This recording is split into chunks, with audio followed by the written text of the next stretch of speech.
Hi అండి, welcome to my channel ma'am the wonder chef. నేను ఈరోజు 50 గ్రాముల రైస్, దగ్గర చాలా తక్కువ రైస్, కీరా,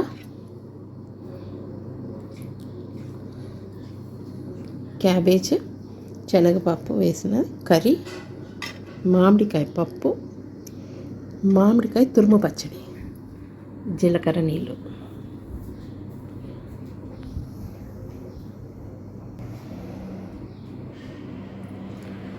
ఇందులో కొద్దిగా నెయ్యి కూడా వేసుకోవాలండి. నెయ్యి చాలా మంచిది ఒంటికి, తక్కువ వేసుకోవాలి. కీరా మనకంతా కూడా ఈ సమ్మర్లో హైడ్రేటెడ్గా ఉంచుతుంది. కీరాలో నీళ్ళ కంటెంట్ ఎక్కువ ఉంటుంది కాబట్టి కీర బాగా తీసుకోవాలి ఈ సమ్మర్లో.